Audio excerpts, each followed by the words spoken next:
चलो composition scheme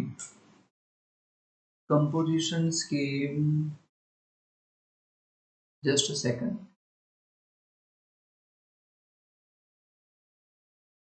composition scheme में क्या था थियरी? ये कंपोजिशन स्कीम स्मॉल ट्रेडर के लिए है, स्मॉल ट्रेडर्स के लिए है। ऐसे ट्रेडर्स जिनका टर्नओवर 1.5 करोड़ या 1.5 करोड़ से कम है, ऐसे ट्रेडर्स कंपोजिशन स्कीम में जा सकते हैं। अगर 18-19 में अगर आपका टर्नओवर 1.5 से कम है 18-19 में, तो आप 19-20 में कंपोजिशन स्कीम में जा सकते हैं। क्लियर? थियरी पूरी एक्सप्लेन की है पैम्पलेट में, वो पढ़ लेना। ये जो एग्जाम्पल में चलाने जा रहा हूँ कॉलेज में नहीं चलाया है, फिर भी मैं आपको करवा के दे रहा हूँ, शायद पूछ ले, कॉलेज वालों का कोई भरोसा नहीं है।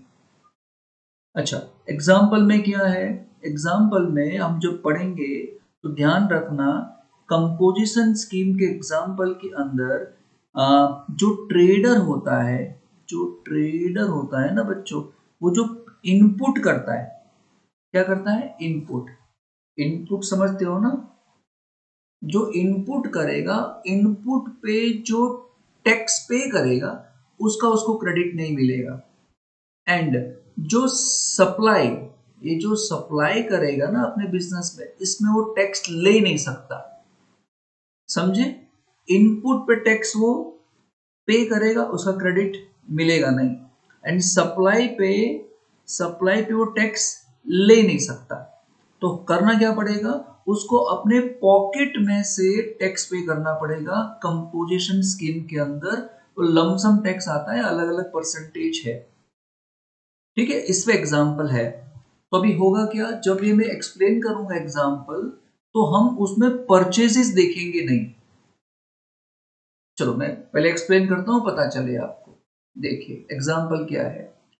Aggregate turnover during the financial year 18-19, 18-19 का देखो कौन सा ईयर है, 18-19 है।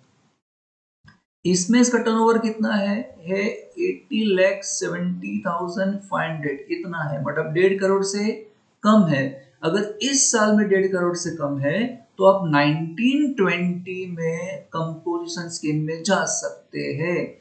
इस साल में जाने के लिए आपको पिछले साल का टर्नओवर देखना पड़ता है, बट वो जा तो सकता है, यस वो जा सकता है। Now Mr. Pritesh Pandya of Gujarat wants to take registration under composition scheme of GST in the next immediate financial year 1920। See 1920 है और ये 18-19 था। 18-19 में टर्नओवर इतना 1.5 करोड़ से कम, तो यहाँ पे वो जा सकता है। 1.5 करोड़ भी चलेगा, 1.5 से कम तो यहाँ पे जा सकता है। Whether it is possible to do so? Yes, वो कर सकता है, कंपोजिशन स्कीम में जा सकता है। Further, the details regarding the transaction undertaken by him are as under। अभी क्या है, इन सभी के अंदर हमको ये जानना है कि जीएसटी कितना पेएबल होगा। ठीक है, जीएसटी हमको कितना पेएबल होगा वो हमको जानने का है। चलिए पहला वाला क्या है, पहला वाला क्या है, goods worth ₹10 lakh purchased, 10 lakh purchase excluded of 12% CGST and SGST। 10 lakh का गुड्स खरीदा है, देखो खरीदा है, परचेज है, परचेज। अब मैंने क्या बताया, जब भी परचेज होगा ना तो उसको टैक्स पे कर देना है, जिसका उसको क्रेडिट मिलने वाला ही नहीं है ना। जब वो परचेज करेगा तो 12% जीएसटी उसने पे कर दिया होगा, जिसका उसको क्रेडिट मिलने वाला है ही नहीं, तो इसको आप देखोगे ही नहीं। आपको सिर्फ सेल देखना है, सप्लाई देखना है, क्योंकि सप्लाई पे ही उसको लमसम टैक्स दे देना है। इन शॉर्ट जहां कहीं पे भी परचेज लिखा हो ना वो देखना मत एग्जाम्पल में, अगर ऐसा हो तो, क्योंकि उसको क्रेडिट मिलने वाला है नहीं। तो देखो यहाँ पे भी परचेज है, सेकंड वाले एग्जाम्पल में यहाँ पे भी परचेज आ रहा है ना। ठीक है, गुड्स वर्थ ₹15 लाख परचेज, यहाँ पे भी परचेज है, तो देख ही नहीं रहा हूं मैं यहाँ पे। गुड्स वर्थ ₹20 लाख परचेज, यहाँ पे भी परचेज है, तो मैं देख ही नहीं रहा हूं, है ना। फिफ्थ में क्या होगा, फिफ्थ में क्या है, गुड्स वर्थ ₹12,24,000 परचेस, यहाँ पे भी परचेस है तो उसको भी नहीं देखूंगा मैं, सिंपल सी बात है। तो याद रखना 1 2 3 4 5 को देखा ही नहीं है मैंने। तो जब मैं आंसर समझाऊंगा ना, पीछे आंसर लिखा है पेज नंबर 3 पे, तो हमने आंसर 6 से स्टार्ट किया होगा। ठीक है, चलिए 6 में क्या है, goods worth ₹5 lakh sold to ABC. अब 5 लाख का माल हमने बेचा है एबीसी को ऑफ आनंद। अब याद रखना ये बंदा जो गुजरात का है, कंपोजिशन स्कीम में जाने वाले लोग इंटरस्टेट सप्लाई नहीं कर सकते।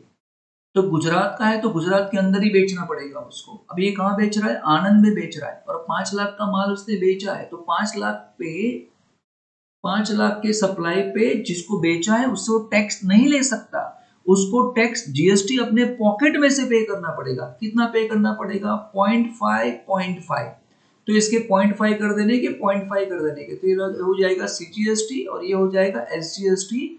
ये मैंने लास्ट पेज पे एक्सप्लेन किया है, जो मैं आपको व्हाट्सएप के थ्रू सेंड कर दूंगा। एग्जैक्टली वैसा ही है। गुड्स वर्थ ₹25 लाख सोल्ड, ये अगेन सोल्ड है कि कहाँ बेचा है, ये वलसाड में बेचा है, तो यहाँ पे भी उसको जीएसटी पेएबल है अपने पॉकेट में से। तो अगेन क्या होगा, इस 25 लाख पे 0.5 टैक्स लगेगा। ठीक है, goods worth ₹20 lakh sold, again sold है, तो इस 20 लाख पे अगेन 0.5 टैक्स लगेगा। Just a second,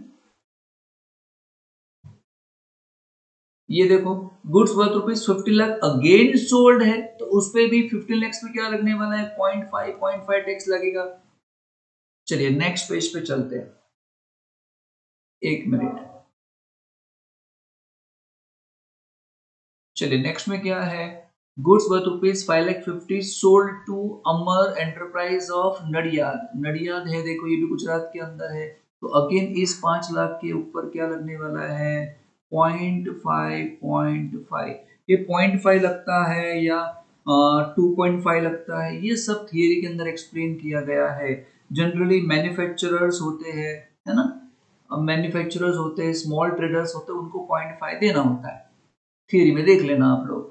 goods and service tax paid on reverse under reverse charge mechanism.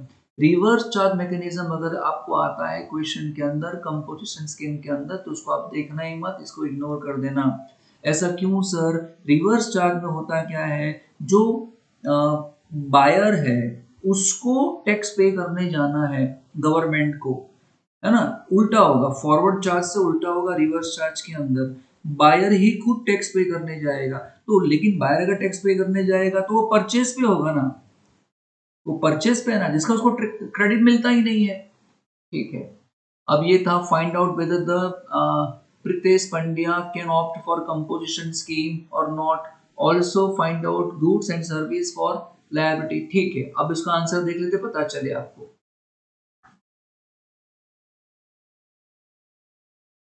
देखो आंसर देखो, as aggregate turnover during the last दिखाए, देखो last financial year was less than 1.5 crore, 1.5 भी चलता है, प्रितेश पंड्या ऑप्ट कर सकता है कंपोजिशन स्कीम को। ओके नेक्स्ट है नीचे, अब देखो मैंने बताया था वैसे, है ना, गुड सोल्ड, जहां जहां सोल्ड किया गया ना वो लेना है। सोल्ड किया 5 लाख पे 2.5, ये आ गया 0.5, ये आ गया, है ना। नेक्स्ट पेज पे इन द सेम वे देखो, यहाँ पे भी सोल्ड किया गया था इस तारीख को, मैंने समझाया वैसे यहाँ पे भी सोल्ड किया गया था, तो 25 लाख पे 0.5 लिख दिया। जहां जहां सेल है वो ले लेना है, यहाँ पे भी सेल है 0.5 ले लिया, यहाँ पे भी सेल है 0.5 ले लिया, यहाँ पे भी सेल है 0.5 ले लिया। नीचे क्या एक्सप्लेन कर देना है ना, यहाँ आपको ऊपर यहाँ टोटल कर देना था, यहाँ टोटल कर देना, टोटल कर दिया। अब एक्सप्लेनेशन क्या है, as under composition scheme dealer is not liable to have the benefit of input tax credit. याद रखना इनपुट टैक्स करेगा, अगर परचेस करेगा तो जो जीएसटी पे करेगा उसको क्रेडिट मिलने वाला नहीं है। Therefore, Pritesh Pandya cannot utilize any amount of tax paid, तो यूटिलाइज कर सकता नहीं है। आगे, no input tax credit is available for the tax paid on reverse charge. RCM पे भी जो टैक्स पे किया होगा उसका भी क्रेडिट मिलने वाला नहीं है। ठीक है, लास्ट लाइन,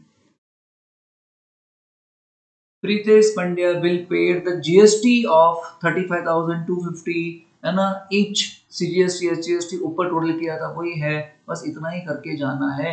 और उसको क्वार्टरली रिटर्न फाइल करना होता है, मंथली नहीं, क्वार्टरली रिटर्न फाइल करना होता है जीएसटीआर 4 के अंदर, है ना।